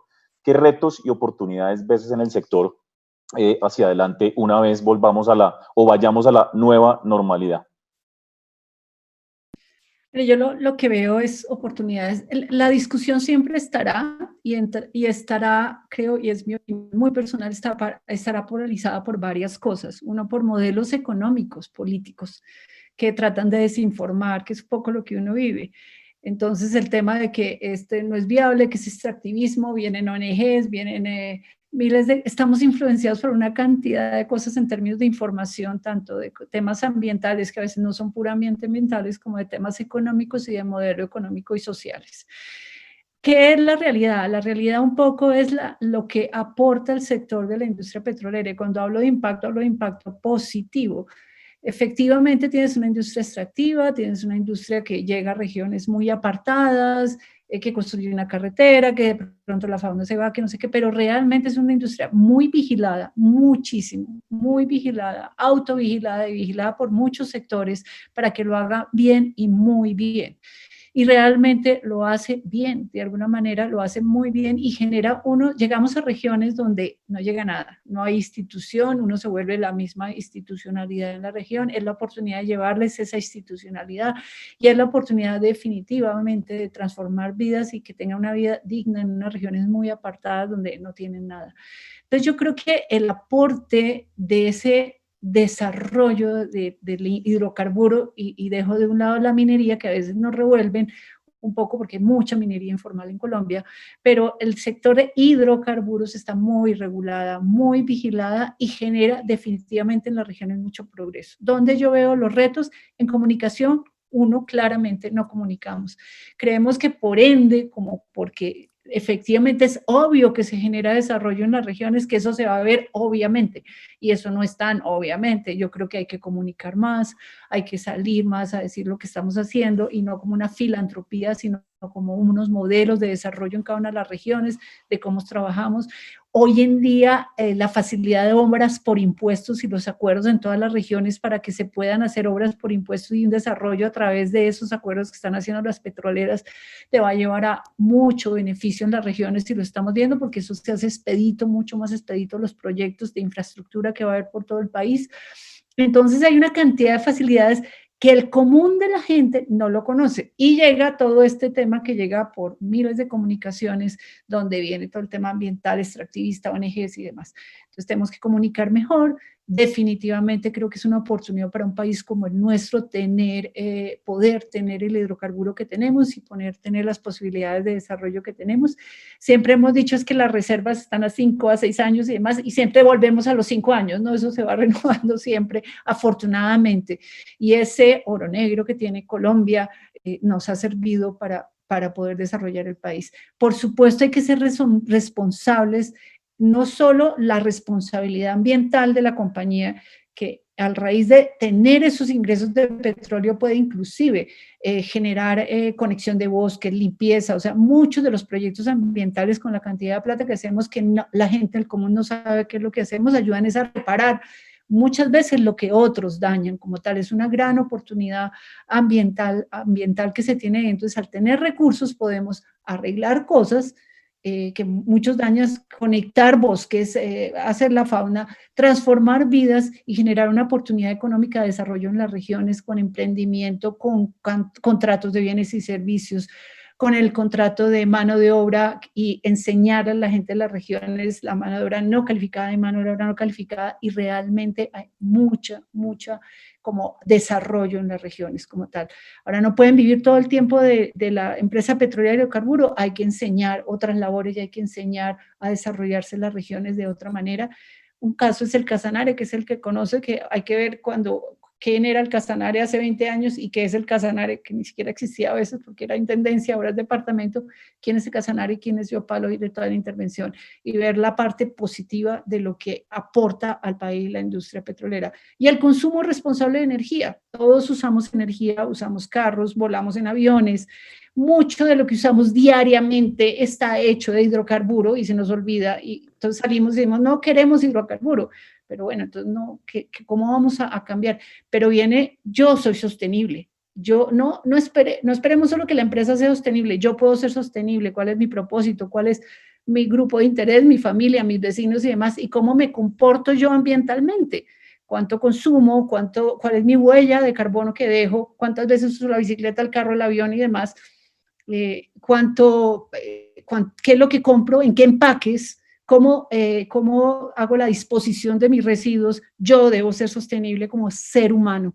Y de esa manera mi familia debe ser sostenible y las empresas deben ser sostenibles. A veces esperamos que las empresas lancen modelos sostenibles. Cuando parte vuelva, como decía mi presentación, parte de yo. Yo puedo ser sostenible y tener mejor hábitos de consumo para generar un mejor planeta. Muchas gracias. Sí, eso estaba pensando. Al final somos responsables y no le vamos a poder echar la culpa a las aerolíneas por los vuelos que nosotros hacemos. Y bueno, las aerolíneas que están teniendo muchos problemas, entonces va a ser cada vez más difícil echarles la culpa. Bueno, doctor Andrés, claramente tengo que aprovechar o tenemos que aprovechar que usted es director de un prestigioso hospital en Medellín, muy reconocido además a nivel regional. Y voto estos datos, usted los conoce más que yo, pero importante para la audiencia. En Colombia tenemos algo así como 155.000 casos de COVID, solo 5.000 están en Medellín. Hemos tenido más de 5.400 fallecidos en Colombia, en Medellín solamente 62. Más allá del reciente incremento de casos, contagios en Medellín y lo que hemos visto recientemente, pues pareciera resultar claro que algo se está haciendo mejor en Medellín. La pregunta es, ¿qué explica esto? ¿Es algo tecnológico, cultural, político? Yo incluso llegué a pensar que de pronto si nos inyectábamos sangre paisa, de pronto ahí estaban los anticuerpos del virus, no sé, yo decía, algo está pasando en Medellín. ¿Qué experiencias, recomendaciones positivas de lo que está haciendo Medellín nos puede compartir a todos nosotros y además, sobre todo los que estamos fuera de Medellín, que nos lleve a ser optimistas? Probablemente podamos poner en práctica y salir adelante más rápido. Muchas gracias, David. Hubo una serie de cosas muy importantes y voy a ir como en secuencia histórica, pero muy fácil. Recordemos que los primeros casos de COVID eran importados, llegaron por los aeropuertos y Medellín tuvo la capacidad de identificar a esos casos de manera rápida. Una segunda cosa, y es que Medellín rápidamente montó pruebas diagnósticas del virus que se llaman PCR, Polymerase Chain Reaction, que era la manera de identificar. Y con eso hizo lo tercero, con una gran capacidad que no había desmontado de salud pública. Nosotros estamos muy acostumbrados solo a la salud individual, la del médico con su paciente o la de la enfermera, pero hay salubristas, hay epidemiólogos que crearon una respuesta muy importante para coger a estas personas con esa prueba, ir donde ellos, identificar su red de contactos y convencerlos para hacer el confinamiento, que eso hizo que se enlenteciera. Entonces estamos viendo tres elementos: rapidez de respuesta, montaje de una capacidad diagnóstica, uso de una capacidad previa de salud pública. A eso se le montaron cuatro y cinco cosas. La capacidad de trabajar de manera coordinada entre la ciudad de Medellín y el departamento de Antioquia. Estamos viendo cómo hoy los alcaldes y con los otros, para no mencionar nombres, pelean, y esto necesita un abordaje necesario de equipos. Un problema de salud pública, no hay ninguna institución que lo pueda responder solo y en forma aislada. Entonces, una capacidad y una visión de responsabilidad social de los gobernantes y del sector privado. Ahí estamos todos en un comité que se hace todos los martes, mirando los datos y cómo respondemos. Y vino una quinta cosa, que es Medellín Digital, utilizar las herramientas y convencer a la gente, porque hoy, por ejemplo, conozco personas que les llegó a través de un mensaje de texto con las herramientas de Google: usted estuvo con una persona que tiene prueba positiva, usted debe hacerse la prueba. Entonces, ese poder de identificar los casos fue fundamental. A esto podría agregársele otras cosas donde tenemos una capacidad hospitalaria que es de muy alto nivel de calidad. Esto hay que verlo así: construir capacidades de calidad en el sector salud no se hace de la noche a la mañana. Conozco mucho a Lima, he ido varias veces, invitado por la Sociedad Nacional de Industrias, Walter, a tratar de crear. Esto ya no se puede mirar de un punto de vista individual, sino que hay que crear capacidades. Yo aprendí también dentro del lenguaje de la administración: la estrategia sigue la estructura, y uno tiene una estrategia, pero crear una estructura, y es entendido, tarda años, pero a Medellín tenía una capacidad hospitalaria que rápidamente respondió a esos pacientes, y está demostrado que voy a decir una cosa muy dura ahorita hablando de aviones. ¿Cuándo considera uno que hay un sistema, entiéndanme esta metáfora, cuándo uno considera que hay un sistema de seguridad aérea? Cuando uno no pregunta en qué línea aérea me voy a montar, quién es el piloto que está manejando, de qué aeropuerto salgo, a qué aeropuerto voy a llegar para saber si me voy a estrellar o no me voy a estrellar. Pero a veces en salud hay que preguntar de qué me enfermé, quién me va a atender, dónde estoy, a dónde me van a llevar, para saber la probabilidad que uno tiene o no de morirse. Esto suena antiintuitivo, y es que mata más la mala calidad que la falta de acceso. Walter, mata más la mala calidad que la falta de acceso. Incluso, se lo decía a uno de nuestros ministros de salud, economista, que les interesa mucho la eficiencia: primero es la calidad, porque un equipo asistencial mediocre, muy eficiente, mata más gente por unidad de tiempo. Ojalá que fuera lo más ineficiente, para que uno le preguntara a un paciente: ¿y a usted qué lo salvó? Y el paciente responda: la sala de espera, donde me atiendan, me matan. Entonces, creó Medellín esa otra capacidad que ha sido aprovechada para efectos de bien. Esas serían las respuestas de lo que ha hecho Medellín. Muchas gracias, doctor Andrés, y espectacular, la verdad. Pues más allá de lo reciente, la verdad es que ha sido un ejemplo, creo yo, en Colombia lo que ha pasado en Medellín. Bueno, cerramos con Walter. Voy a trasladarte, Walter, dos preguntas de nuestros clientes. Yo creo que ambas enfocadas como a nuestro negocio. Entonces, una dice: el capitalismo neoliberal en lo económico y la democracia en lo político están en crisis. ¿Cómo piensan ustedes presentar su negocio en estas condiciones? Y esa la uno, con que sí, de verdad volverá a una normalidad, o si el mundo definitivamente cambió y eso impactará nuestro negocio. A ver, sí creo que se van a dar cambios en dos dimensiones. Dimensión número uno es que creo que todos nos hemos sorprendido de la velocidad con la cual hemos adaptado a trabajar en casa y de las últimas encuestas que estamos haciendo, más o menos un tercio de las personas preferiría en el futuro trabajar la mitad del tiempo de su casa, un tercio preferiría trabajar el 100% del tiempo de su casa y otro tercio le gustaría regresar a la oficina como antes. Entonces es evidente que tenemos que diseñar un modelo híbrido que se adecue a esta nueva ventana que se ha abierto, que dicho sea de paso, va a traer, estoy seguro, mayor eficiencias y costos en términos de ahorro de capacidad inmobiliaria, espacios, costos, etcétera. No todo será ahorro, una parte será facilitando a que nuestros colaboradores tengan mejor internet o mejores computadores en su casa o lo que sea, pero sí hay un modelo de operación nuevo, híbrido, que estamos varios en el mundo tratando de encontrar para empezar a aplicar.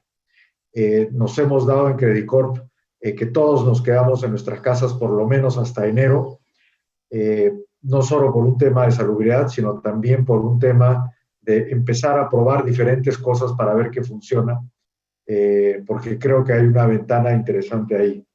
Lo segundo es el tema de la tecnología. Como mencioné antes, muchos clientes que estaban algo reticentes de utilizar tecnología para comunicarse e interactuar con el banco están rompiendo esas barreras y les está gustando. Y esto también permite traer eficiencias. Así que yo sí veo que se han desarrollado. El tema de la digitalización se va a acelerar, ya estaba avanzando, se va a acelerar. Ahora, en este tema del capitalismo consciente o el propósito, estamos en este proceso nosotros de realmente cuestionarnos cómo es que vamos a mirar el futuro hacia adelante vis-a-vis nuestro propósito y cómo, lo que decía antes, lo incorporamos. Creo que el mundo, a raíz de esto, también se va a acelerar esta tendencia a que las empresas tenemos que tener un propósito y que ese propósito, como dije antes, percole a lo largo de toda la organización. Esto lo estamos trabajando, estamos haciendo una gran cantidad de talleres y trabajando con diferentes niveles de la organización para poder incorporar esto y ser una empresa más completa hacia adelante. Y estoy seguro que lo vamos a hacer. Creo que hay muchos paradigmas acá, paradigmas que ya hemos vivido y roto en el pasado, como que en algún momento queríamos mejorar la calidad de atención a los clientes y decíamos eso me va a costar más dinero, y no, se pueden hacer las dos cosas. Queremos tener colaboradores más satisfechos en la organización y el paradigma era, oye, eso me va a costar más dinero porque va a tener que subir sueldos, y no todo es sueldos. Se puede, yo creo que acá hay paradigmas de que se puede seguir, sí es posible seguir siendo una empresa rentable, pero a la vez teniendo un propósito que contribuya agresivamente a la sociedad. Pero sí tenemos que cambiar algunas prácticas y habrá algunos trade-offs en el camino, pero bienvenidos. Muchas gracias, Walter. Y bueno, hemos cerrado, cerramos con esto la sesión de preguntas. Entre otras cosas, me llevo un mensaje y es que los líderes y jefes tienen que generar estrés. Eso me dio miedo, pero como el miedo mueve, quiere decir que me va a ir bien, ¿cierto? Creo que hile bien las conferencias de todos, espero. Entonces le doy la palabra a Luis Miguel para que haga el cierre del evento. Muchas gracias. Yo quisiera comenzar por agradecerle a todos los participantes. Primero, pues a nuestros invitados panelistas, de verdad, muchas gracias. Creo que ha sido una conversación no solamente muy entretenida, sino muy enriquecedora y que además va muy alineada con el mensaje que habíamos participado en nuestra invitación. Yo creo que estamos ante grandes cambios y también estamos ante grandes oportunidades. Y como hemos venido conversando, no solamente son cambios que se están dando en el mundo, sino también son cambios que estamos viviendo acá en lo pequeño, en nuestro proceso de integración, y que van a traer oportunidades para todos. Quisiera también agradecerle a todos los participantes que nos han acompañado en la tarde de hoy. Pues evidentemente nos debemos a ustedes, a nuestros clientes, y de verdad muchas gracias por permitirnos llevar este mensaje que, como bien se ha dicho, pues nos ha tocado acomodarnos un poco a esta realidad. Esto en una situación distinta, pues hubiera sido un evento diferente, pero lo ato también con el mensaje de fondo. Yo creo que esto nos ha podido dar la oportunidad de tener más participantes, de tener mejores invitados conectados desde distintos sitios, que si hubiéramos hecho el evento presencial como tradicionalmente era la forma en que los hacíamos, pues hubiéramos tenido menos capacidades. Entonces, incluso en estas sesiones estamos viendo las oportunidades que nos traen los cambios. Y para cerrar, me gustaría, ya que se ha mencionado tanto durante la conversación, terminar con cuál es el propósito de Credit Corp Capital. Y se los comparto. Asumimos el desafío de hacer realidad los proyectos financieros de nuestros clientes, excediendo siempre sus expectativas. Espero que en esta tarde de hoy hayamos excedido sus expectativas. Muchas gracias. Muchas gracias. Muchas gracias. Gracias a todos. Que se cuidan, Muchas por gracias favor. a todos. Muchas gracias. Muchas gracias. Gracias. Muy bien. Hasta Un luego. abrazo a Hasta todos. luego. Muchas Hasta luego. Que estén bien. Gracias y Chao. felicitaciones. Felicitaciones. Gracias. Muchas gracias, Vicky. Un abrazo. Gracias. Gracias.